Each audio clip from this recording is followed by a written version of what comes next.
tahlil tidak pernah dilakukan pada zaman Nabi, waktu Nabi wafat dan sebagainya. Ini pertanyaan yang berlebihan. Jadi kalau beragama itu langsung Nabi melakukan enggak? Kalau Nabi enggak, ya jangan dilakukan. Syariat itu tidak hanya yang dilakukan Nabi. Agama tidak hanya yang dilakukan Nabi. Yang dilakukan Nabi, ia dicontoh. Ada yang diucapkan oleh Nabi, dan yang diucapkan Nabi difahami, ditafsir oleh para ulama, menjadi bermacam-macam pemahaman. Ada diamnya Nabi, namanya ikrar, takrirnya Nabi. Itu juga menjadi sebuah syariat. Sekarang untuk menilai bukan dicocok langsung Nabi melakukan atau tidak, bukan begitu, itu kalimat yang berlebihan. Ini bertentangan enggak dengan ajaran Nabi? Kalau alasannya Nabi tidak pernah melakukan, alangkah banyaknya keharaman dan semuanya neraka. Misalnya dicampurnya antara sesuatu, akhirnya majelis, radio, televisi, itu kan urusan dunia. Nabi gak menjelaskan urusan bid'ah, gak ada bedaan antara dunia sama akhirat. Nabi hanya mengatakan kulla bid'atin dolalah. Enggak ada Nabi mengatakan kulla bid'atin diniyatin dolalah. Enggak begitu Nabi mengatakan kulla bid'atin dolalah, semua bid'ah dolalah.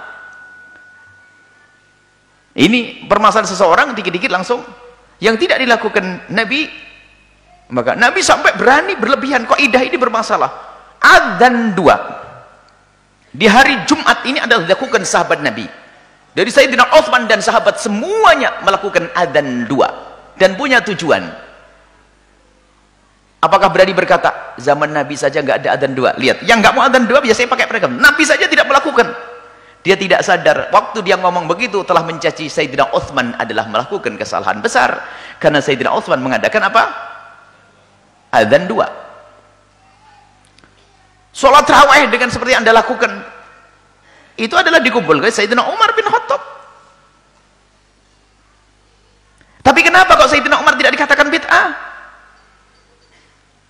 Kenapa Sayyidina Utsman juga tidak dikatakan bid'ah yang demikian itu? Mereka adalah, pertama adalah sahabat Nabi, dan mereka adalah ulama, mengerti tentang mana yang dilarang Nabi SAW. Kemudian di saat melakukan sesuatu kemudian diikuti oleh orang lain, para ulama-ulama yang lainnya, pasti ini adalah karena sesuatu itu tidak melanggar Rasulullah SAW. Sehingga disepakati masalah adzan 2 adzan itu sepakati dari masa ke masa.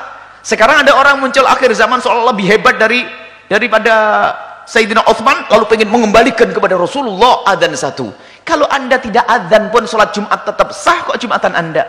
Nggak pakai adzan. Kalau adzan 2, sunnah khulafaur rasyidin Sayyidina Utsman bin Affan. Saya kalau seandainya saya harus khutbah di tempat yang adzannya 1, saya nggak terlalu mempermasalahkan. Akan tapi jangan sampai mencaci adzan 2 lalu dikatakan bid'ah gara-gara kaidah tadi. Pada zaman Nabi nggak ada. Wah, ini bahaya sekali. Tapi masuk dalam satu naungan riwayat hadis Nabi SAW. Contohnya zikir diperintahkan Nabi, zikirlah dengan cara apa saja. Yang penting zikirmu adalah dengan cara benar, dengan adab yang benar. Tapi kalau zikirnya dibarengi keharaman, ya nggak benar. La ilaha illallah lagi perempuan sampai cubit-cubitan, ya haram.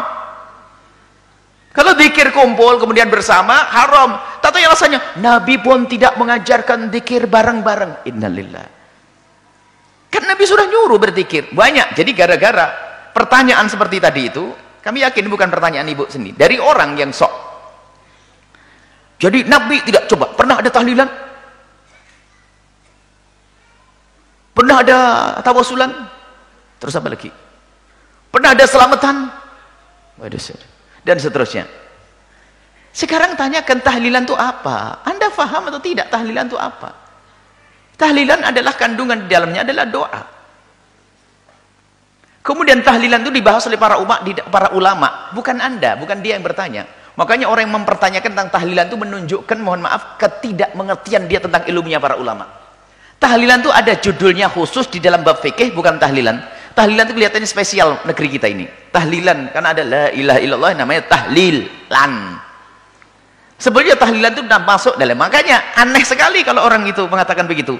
Ulama dari masa ke masa membahas masalah ihda'ut thawabi, menghadiahkan pahala kepada orang yang meninggal itu kadang disebut tahlilan, kadang ihda'us tsawab. Berarti dia tidak ngerti masalah ihda'us tsawab. Suruh bahas cari judul ihda'us tsawab, menghadiahkan pahala.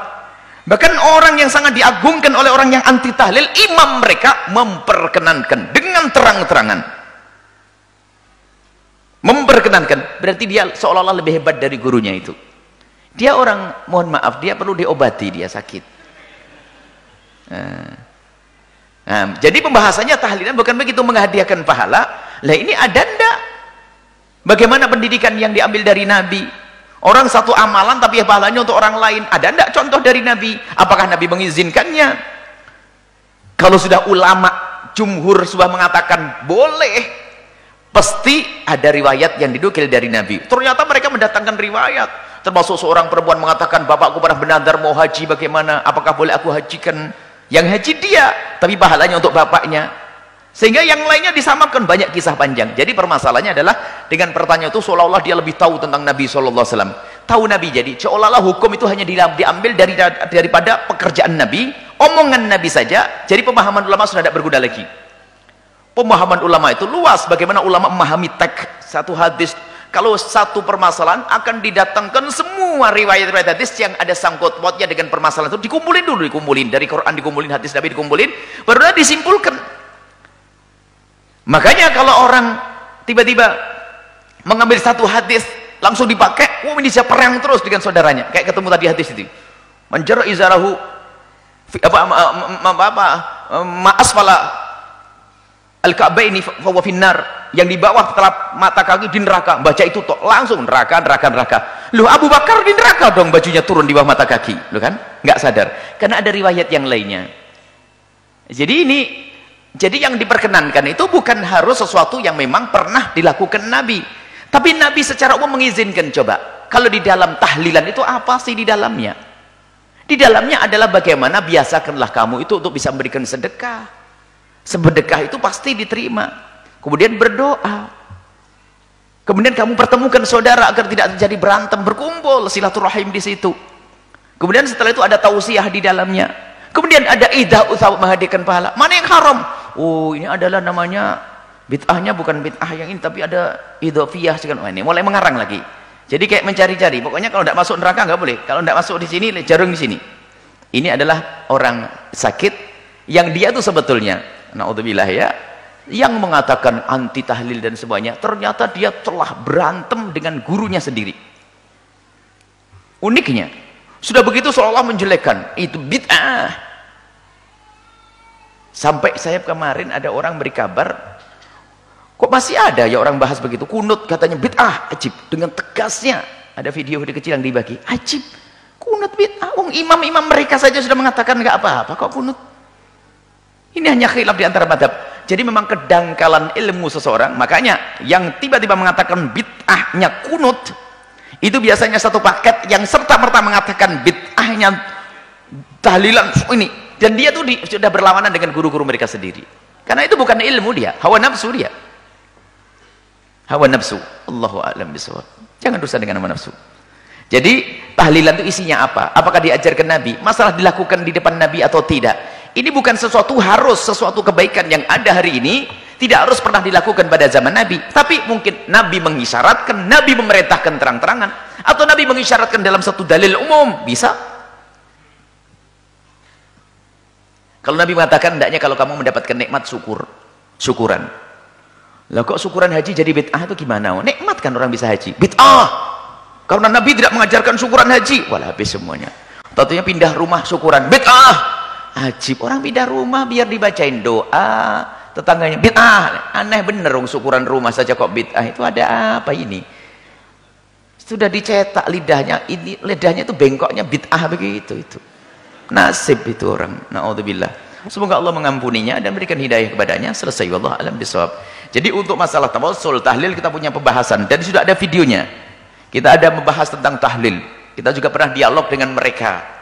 Ada tahlil, ada tawassul syar'i, tahlil, terus apa lagi? Nah, ini ada semuanya dan sangat syar'i dan kembali kepada Nabi SAW.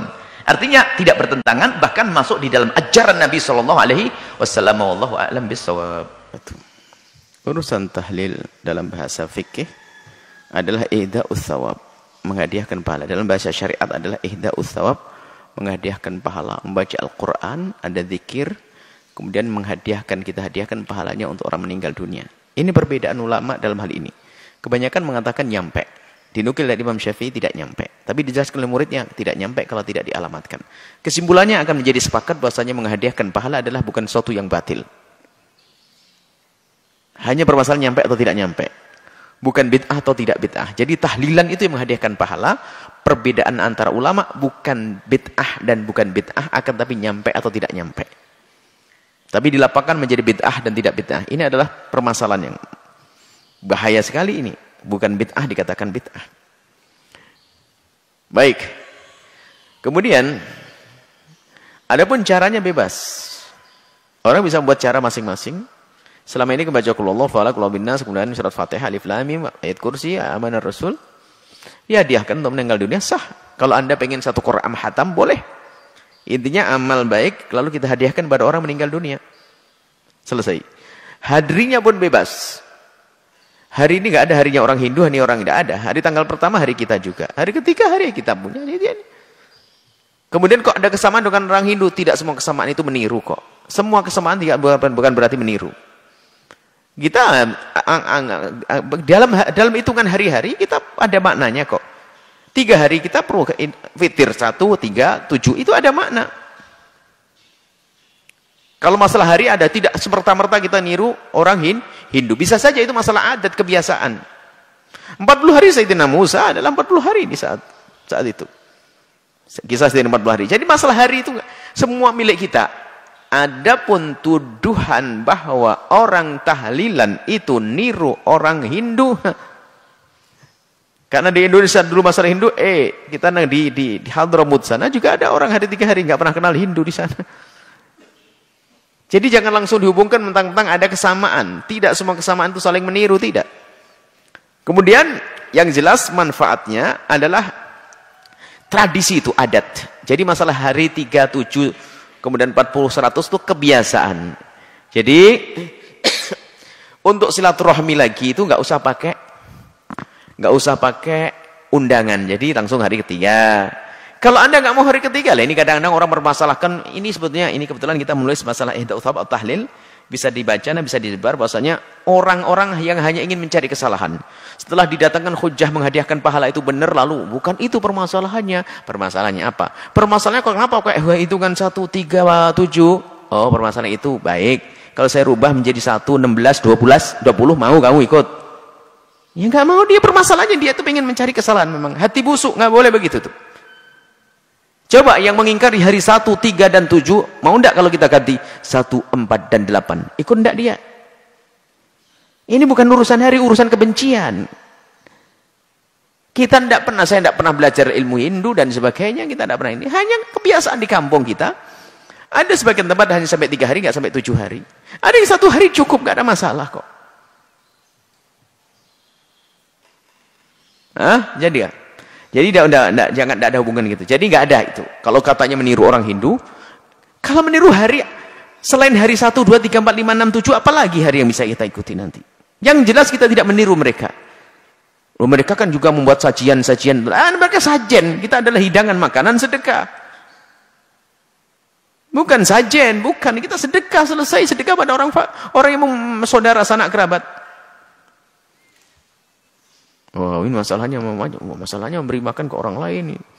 Kan itu kan Nabi menyuruh ngasih makan, bukan kita makan di sana. Itu kisah Sayyidina Ja'far memang nggak mampu, dan itu adalah bukan larangan, itu perintah bagi tetangga untuk membuat masakan bagi yang keluarga meninggal dunia. Bukan larangan membuat makan. Dia di mana jadi rubah larangan? Coba perhatikan.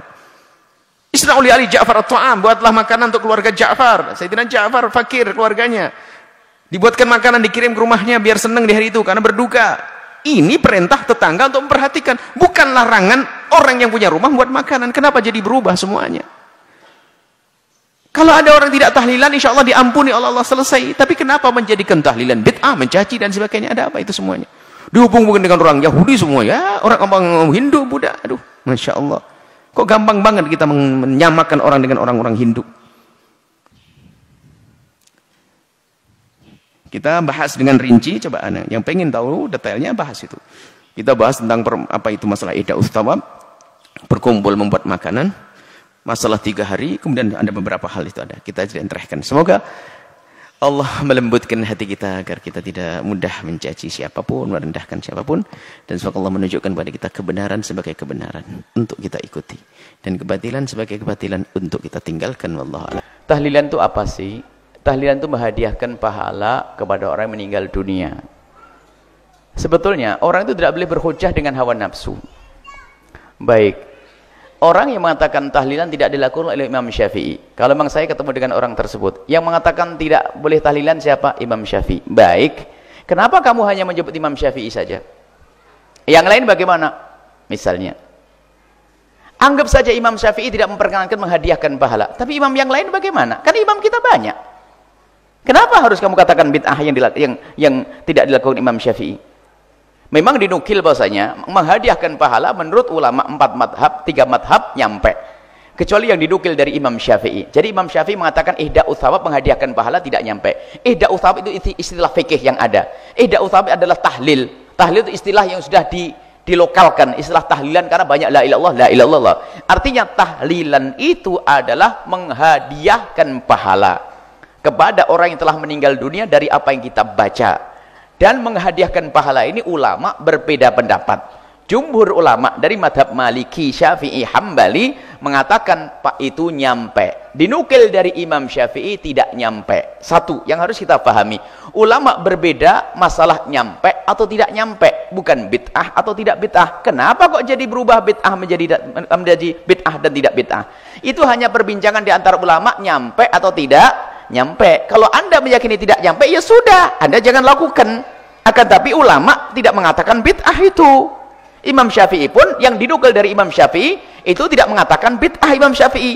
Hanya dinukil dari Imam Syafi'i bahwasanya ihda'u thawab tidak nyampe. Nabi Imam Syafi'i tidak melanjutkan, lalu jadi bid'ah. Dari mana kok kamu katakan jadi bid'ah?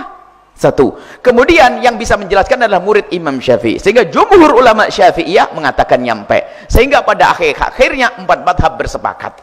Kalau ada dinukil dari Imam Syafi'i, anggap saja Imam Syafi'i mengatakan tidak nyampe. Tapi kan masih ada imam yang lainnya. Baiklah, kalau Anda berkekeh bahwa Imam Syafi'i mengatakannya tidak nyampe, baik. Hari ini orang Indonesia taklid dengan madhab Malik, madhab Hanafi, madhab Hambali dalam urusan tahlilan. Masih mau dikatakan bid'ah lagi? Jadi permasalahannya adalah kalau sudah nggak senang dengan Anda, pokoknya kamu harus masuk neraka. Sesaat kamu masuk neraka gara-gara tahlilan. Kalau tahlilan ada hujahnya, dirubah lagi. Pokoknya kamu harus masuk neraka. Tak cari-cari kesalahanmu. Ya sudah, gara-gara kamu tawasulan, gara-gara maulid Nabi, gara-gara ini. Lah kok kebencian dengan orang diperlebar ini? Ini permasalahan kebencian. Kalau masalah khilaf di antara ulama, kenapa kita harus menjadi orang yang keras semacam itu? Ini coba. Mereka mengambil qaul ulama itu hanya karena hawa nafsu. Ini adalah sangat sederhana, ihda'u thawab. Bahkan kita bisa nukil dari imamnya, orang yang sangat mereka agungkan. Imamnya. Lihat, kalimat ini saya sampaikan di sini. Kalau seandainya ada yang menagih, saya tidak sebut namanya. Karena saya tidak pengen nyebut nama imam-imam yang seperti itu. Imamnya orang yang mengingkari tahlilan dan ihda'u thawab dengan terang-terang mengatakan nyampe dan boleh, tidak bid'ah. Ini saya ucapkan di hari ini, di majelis ini, di media ini. Kalau seandainya menuntut dari orang yang anti tahlil, mana imamnya, saya sebutkan. Kalau sudah ada yang tanya benar, saya sebutkan di media juga. Nah, ini ada imamnya mereka yang sangat diagung-agungkan. Kalau sudah dinukil dari beliau ini langsung wah, habis semuanya. Imam Syafi'i kalah semuanya. Itu pun ternyata dalam satu kitab, bukan salah satu kitabnya, ada beberapa kitabnya. Di antara yang jelas salah satu kitabnya sangat jelas mengatakan nyampe. Menghadiahkan pahala nyampe. Dan menghadiahkan pahala itu bahasa lokal kita namanya tahlilan. Ada yang mengatakan kalau tahlil sih boleh, kalau pakai an jadi bid'ah. Ada aja an bid'ah dong. an bid'ah. Jadi enggak. Jadi ini adalah masalah diskusi ilmiah. Ketahuilah wahai ahli iman, jaga lesanmu, jaga hatimu. Jangan mudah kita mengatakan orang lain bid'ah dan sesat. Menuduh orang berzina dosa gede. Menuduh orang mencuri dosa gede. Menuduh orang melakukan bid'ah juga dosa gede. Apalagi mereka punya hujah-hujah yang jelas. Kita perlu menjalin keindahan. Dan memang kadang, kadang begini loh anehnya. Di saat kami menjelaskan tentang tawasul ada hujahnya, maulid Nabi ada hujahnya. tahlilan itu tetap ada hujahnya. Tak taunya ada orang ngomong, itu Buya Yahya suka sering ngangkat khilafiyah. Oh, apa ndak ketuker ngomongnya itu? Justru saya ingin menjelaskan permasalahan ini agar orang tidak khilaf di dalam hal ini. Saya mengangkat bukan saya mencaci yang lainnya. Kalau Anda tidak mau tawasulan, tidak mau melihat Nabi, tidak mau tahlilan, ya silahkan Anda, mungkin Anda punya hujah. Saya tidak mengatakan Anda ahli neraka kok. Saya hanya menjaga umat yang sudah punya kebiasaan bertahun-tahun, berabad-abad ini. Jangan sampai diadu domba dengan kalimat-kalimat bid'ah sesat masuk neraka. Coba, apakah saya mengangkat masalah ini lalu mempermasalahkan? Bukan, justru saya ingin menjelaskan. Cuman fitnah selamanya akan ahli fitnah, kerjaannya tetap menfitnah dimanapun berada. Katanya, oh ini selalu ngangkat khilafiyah. Loh, saya angkat khilafiyah sebagai sesuatu yang khilafiyah. Yang jadi masalah adalah orang yang nggak paham khilafiyah. Khilafiyah dianggap sebagai masalah qat'iyah. Khilafiyah dianggap sesuatu yang tidak boleh khilaf, kan jadi masalah. Sehingga kalau tidak ikut dia jadi syirik, bid'ah dan seterusnya. Makanya begitulah, ada maling teriak maling. Ini repot sekali. Ada yang suka meributkan masalah khilafiyah siapa? Kita ulama, kita ini ngikuti para ulama yang mereka tidak pernah meributkan urusan khilafiyah. Khilafiyah tetap khilafiyah. Tapi ada orang yang nggak paham masalah khilafiyah, dikit dia ngomong bid'ah, sesat, masyarakat, mimbarnya penuh dengan kalimat bid'ah, caci maki. Sampai ulama-ulama besar seperti Abu Ya'sin Muhammad Maliki dibilang penyeru kepada bid'ah dan syirik. Syekh Mutawalli Sya'rawi dibilang penyeru bid'ah dan syirik. Orang-orang besar, Habib Umar bin Hafid dibilang penyeru bid'ah dan syirik. Bagaimana ulama besar? Ini lagi kalimat. Kalau Anda pengen data siapa yang mengucapkan, yang mengatakan Dr. Buti dikatakan penyeru pada kafiran dan kesyirikan serta bid'ah. Lah ini muncul dari orang-orang itu dan saya kumpulkan datanya. Kalau nanti dibutuhkan, saya keluarkan ini. Ini loh ungkapan ulama-ulamamu yang mencaci maki ulama-ulama lain hanya karena masalah urusan khilafiyah. Berarti kamu yang tidak paham masalah khilafiyah. Saya ada datanya. Baca Ratibul Haddad saja langsung dibilang ahli sesat, bahkan ini penyeru syirik Imam Haddad. Imam Haddad sudah wafat bertahun-tahun. Innalillah. Dan bukunya indah kalau Anda baca kitabnya Imam Haddad rahimahullah ta'ala. Indah kitabnya, penuh dengan syariah. Nggak ada penyelewengan. Bahkan Imam Haddad mewanti-wanti agar tidak membaca kitab-kitab yang tasawuf, akan tapi yang berat-berat, takut kita salah faham. Imam Haddad rahimahullah. Cuman fatwanya jelas, fatwa fulan bin fulan, bahwasanya Ratibul Haddad adalah banyak bid'ahnya di dalamnya, tidak perlu dibaca, itu kebiasaan sufi dan sebagainya. Saya kumpulkan ini semuanya. Kadang-kadang ngenes kayak ngeliat itu. Saya kumpulkan bukan untuk menyimpan dendam, akan tapi ini akan kami hadirkan suatu ketika jika dibutuhkan. Karena apa? Banyak orang tertipu, mengagungkan dia, tidak tahu ulama kita dihinakan, ulama kita dicaci maki, ulama kita diolok. Innalillah. Ini adalah permasalahan umat. Kita perlu satu. Umat ini perlu disatukan. Lah kalau ada menyuruh kepada persatuan umat Islam, itu yang perlu dipangkas adalah tidak cukup kita menyeru bersatu, akan tapi yang perlu kita perhatikan adalah benalu. Siapa yang gampang menganggap umat Islam tidak Islam lagi? Itu loh. Kalau kita umat Islam ahli sunnah wal jamaah syariah, satu selesai. Tapi yang jadi masalah di tengah-tengah, ente kafir, ente bid'ah, ente syirik. Lah ini kan memecah belah umat. Bukan kita ahli sunnati wal jamaati asy'ariyati. Kita bahkan Imam Abu Hasan Asy'ari mengatakan tidak mudah kita mengatakan orang lain syirik. Tidak mudah kita mengatakan orang lain bid'ah. Tidak mudah kita mengatakan orang lain keluar dari iman. Enggak mudah. Lihat, ini kan akidah kita. Jadi tidak gampang mengatakan orang lain keluar dari iman. Itu akidah ahli sunnati wal jamaah asy'ariyah yang sangat indah dari masa ke masa yang berjaya hingga hari kiamat. Dan nantilah syariat yang itulah syariat Nabi sallallahu alaihi wasallam.